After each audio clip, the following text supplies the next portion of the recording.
আমরা ছাত্র সংগঠন এআইডিএসের পক্ষ থেকে আপনারা প্রত্যেকেই জানেন যে সরকারি শিক্ষা বাঁচাতে এবং যে সর্বনাশা শিক্ষানীতি 2020 কেন্দ্রীয় বিজেপি সরকার 2020 সালে যে অগণতান্ত্রিকভাবে এনেছে এবং সেই শিক্ষানীতির মাধ্যমে বাস্তবে দেশের সরকারি শিক্ষা ব্যবস্থাকে ধ্বংস করবার যে প্রয়াস তাকে প্রতিরোধ করতে আমরা দেশব্যাপী যে আন্দোলন সংগঠিত করেছি।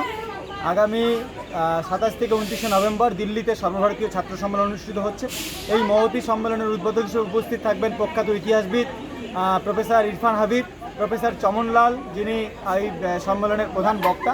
আমরা দেশব্যাপী যেভাবে আন্দোলনটা সংগঠিত করেছি সকলের কাছে আমরা আবেদন করেছি যে আপনারা এই সম্মেলনে সহযোগিতা করেছেন এবং আমরা এই সম্মেলনে যে আগামী দিনের ছাত্র আন্দোলন রূপরেখা তৈরি হবে, আগামী দিনেও আরও এই ছাত্র আন্দোলনকে এগিয়ে নিয়ে যাওয়ার জন্য আমরা সকলের সহযোগিতা চাই। আপনার নাম? আমরা কোচবিহার থেকে একটা ডেলিগেট টিম আমরা এই অল ইন্ডিয়া কনফারেন্সে নিউ দিল্লি তালকোটরা স্টেডিয়ামে হবে, সেখানে আমরা যাচ্ছি। এআইডিএসও কোচবিহার জেলা সম্পাদক আসিফ আলম।